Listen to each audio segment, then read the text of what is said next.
All the major strongman shows for 2021 are now done and dusted.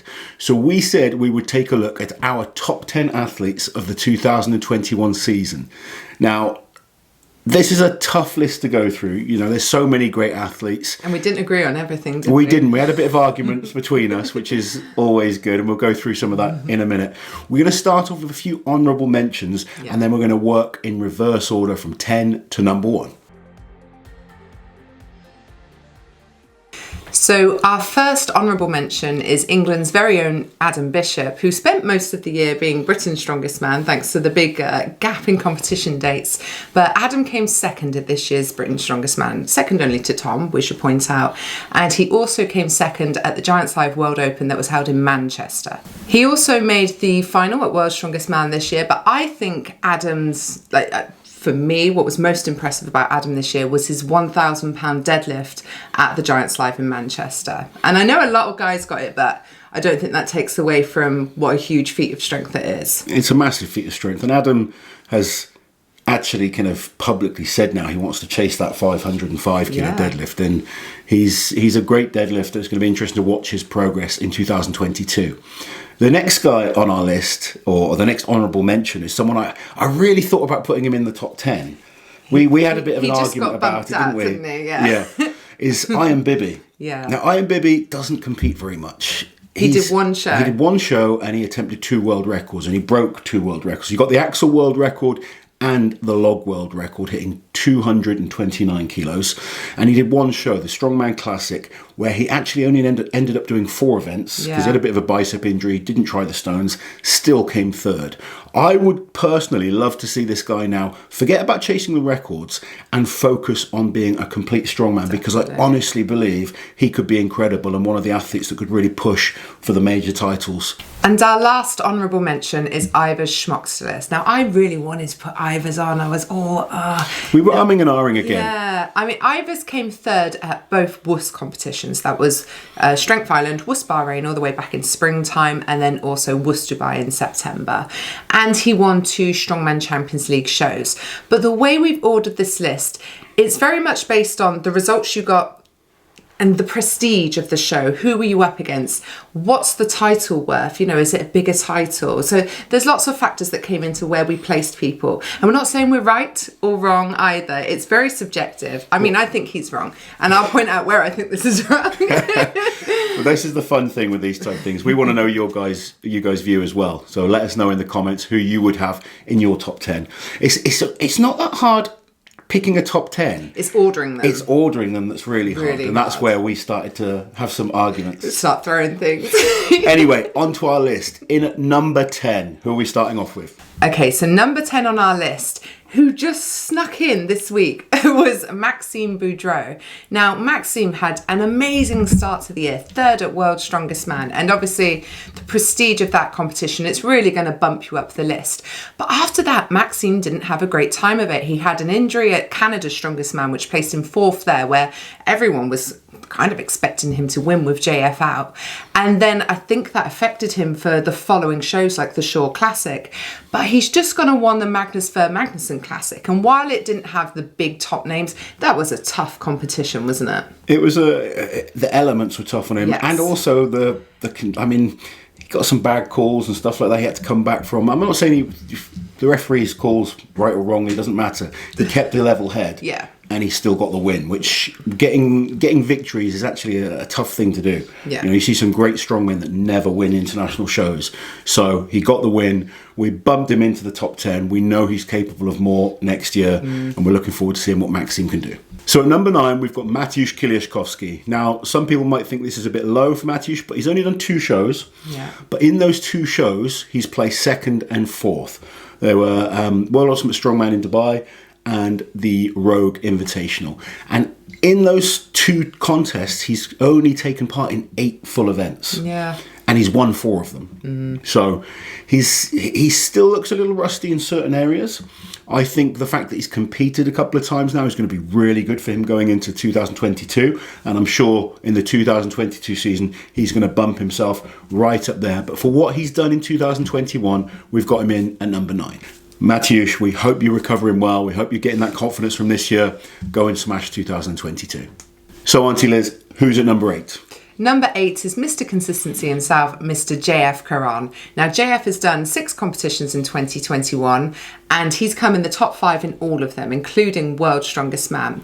His highest placing this year was at Wus, Bahrain, back in the spring, where he placed second behind Alexei Novikov.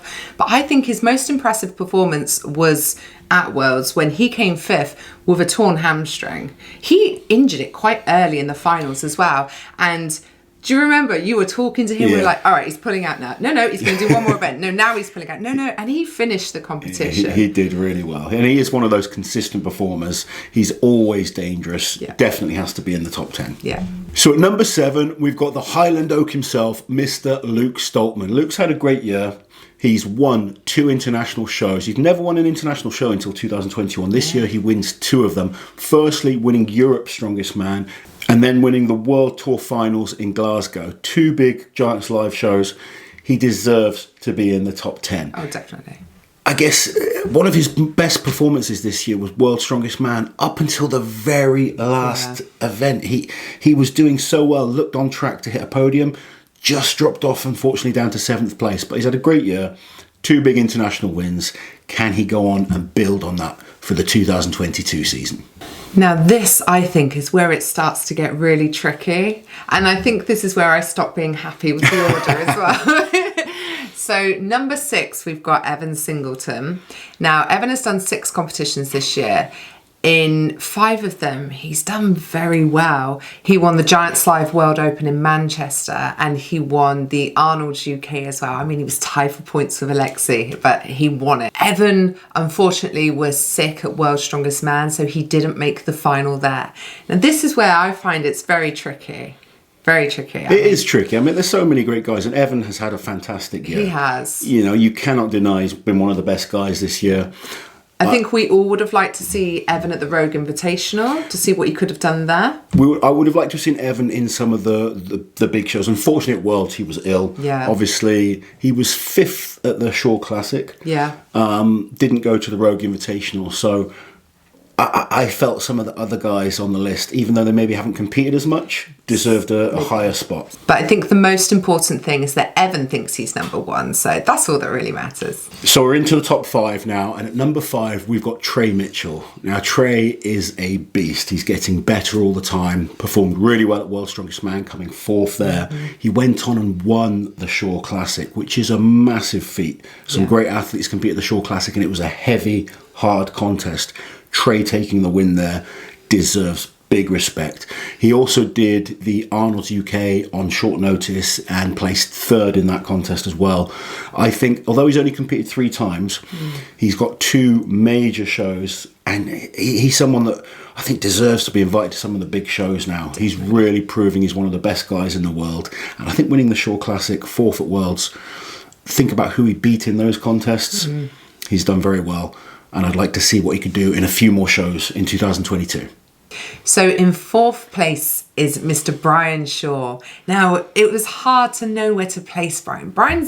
He's only done 3 competitions, but in 2 of them, he's done extremely well. So World's Strongest Man, he came 2nd, and that is worth a lot. The Shaw Classic, he came 2nd also. And then the Rogue Invitational, obviously, we all know he was injured. He ended up coming 7th. Brian was a tricky one to place. I think he's very deserving of still being in the top 5 spot. Yeah, absolutely. Brian, I'm probably one of the most critical people of Brian. You know, I've had I guess you could call it the pleasure and, you know, the horror of competing against Brian in his prime. Yeah. So I'm always comparing him to that very top level. I do the same with myself. I think about where I was at my best. And I do that with people like Zadrunas. I do it with Brian Shaw. And I don't think he's what he once was. No. But that does not mean he's not still one of the top guys in the world. Just goes to show how good he was. Yeah, exactly that. And he is definitely still top 5 in the world. I mean, any competition he goes into, he's going to be a danger. You do not want someone like Brian Shaw in your group at World's Strongest Man. And, you know, he seems as determined as ever. I think a lot of people were worried at the Rogue when he picked up that mic that he might be retiring. Yeah. There's no signs of that. He still wants that 5th title. He's determined, and he's going to be going into the 2022 season chasing that 5th title. Top 3 time and another argument between Auntie Liz and Uncle Loz. This is the one I tried not to... We thought about doing 2 lists, but then we just thought that's weirdly complicated. Yes. I don't agree with this one. Well, I've put Martin's list at number 3. Now, you don't agree that he should be this high. No. Which I find ridiculous. And that's not a slight on Martinez. He's done one competition. Granted, he won it, but... I get it, because he's only done one competition. I totally understand that thought process. But he came back into... You have to rate the Rogue Invitational, highly. It's the biggest amount of prize money there's ever been in a contest. Prize money shouldn't have anything to do with it. The lineup was good, although it was a tired lineup from a lot of competitions for the other athletes, which I get. But he performed extremely well. There was no weakness. So if you think his competitions before that were second at the Arnold's, and winning World's Strongest Man. That's the competition he's done before this one. Do you know what? I have no doubt that Martinez is one of the top 3. I fully expect him to go into 2022 and not be off a podium anywhere. I think he's going to absolutely smash it. But I just don't think 2021 doing one show is enough. I don't think he's one of the top 3 of 2021. I totally get that. I do think he is going forward. I think looking at what he did, he came back and it's just like he hasn't been away. So it did feel for me, that way, I think it was a big show. I think he doesn't deserve to be number 1 winning that show. I've seen people saying that he's going to be unbeatable this year. No one's unbeatable. They can all beat each other. Yeah. But I think he still deserves to be in the top 3. I'm excited that he's back. Yeah. I'm excited that Kiliashkovsky's back. I think we've got some great battles coming up. But we put Martinez at number 3. Let us know if you guys agree or disagree with that one. It's crunch time. This is so hard, and it kind of feels wrong, but then when I look at their year and put them next to each other, it feels right at the same time. So in number 2, we have the current world's strongest man, Tom Staltman. Now you may be thinking, sacrilege, he should be number 1 if he's world's strongest man. But we are looking at all the competitions. World's strongest man, obviously it's the title everyone wants to win, but it is just still a competition, isn't it? It does hold the most prestige, but we are looking at consistency is one of the key consistency factors. over the year. Yeah. Performances. Obviously, we do rate certain shows higher. Yes.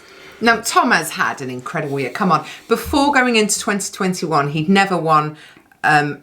He'd won Scotland's Strongest Man, but that was it. Never won Britain's, never won an international title. The first one he wins is World's Strongest Man. It's not a bad first title to win. What the hell? And obviously, he won Britain's Strongest Man, and he came second at the Rogue Invitational a week after Britain's, when so many people were writing him off. He's not going to do anything. He's going to be tired. Tom has proven that when he really cares about something, he can absolutely smash it. We've all known he has the gift. I think that's why we've probably... our number 1 is Alexei Novikov, and the reason we'll get to him in a second. Alexei over Tom is probably consistency. It is.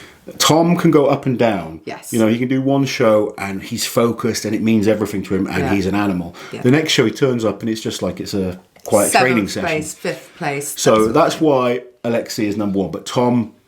He's going to be dangerous in 2022. Yeah, he wants to win the big titles. Yeah, if he goes into every competition with that attitude, and I've seen it from both of the Staltmans this year, a real sort of switch. I think those two are going to be on fire next year. I think it's going to be a really exciting 2022. So as you know now, our number 1 is Alexei Novikov, who has had an incredible year. Now, he did not make the final of World's Strongest Man, so I'm sure a lot of people are going, how can you have him there? Well, if you think of the calendar year, he still won World's Strongest Man within the last year. So that's my defence on that. Shall we talk through the competitions he has done well in? So in 2021, Alexei has done 8 competitions and he's podiumed in all of them except World's Strongest Man. He won WUS Bahrain back in spring. He was first place at the Strongman Classic in July. He was third place at the Giants Live World Open in Manchester. He was second place at Europe's Strongest Man. First place at WUS Dubai in September. He tied for first place at the Arnold's UK. Based on the stone rule, he ended up being second. Based on the old rules countback, he would have come first. And at the Rogue Invitational, he was 3rd place also.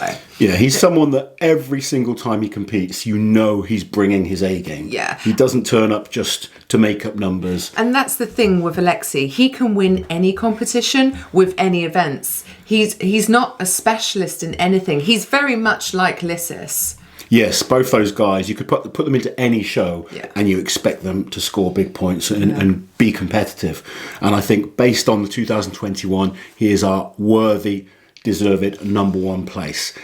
The exciting thing is going into 2022, how many great battles we are going to have. There's so many guys we didn't even mention.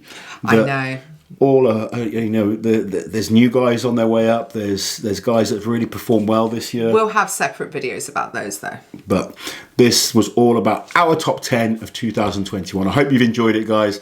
Please remember to like, share and subscribe to the channel. As always, comment below with your opinions. Do you agree with me and Auntie Liz? We didn't agree completely. We don't agree with each other. But it's a fun thing about being a fan in the sport. I hope you've enjoyed the video, guys. We will catch you next time. While you're here, guys, subscribe to the channel, hit that notification bell so you don't miss any of my awesome strength content.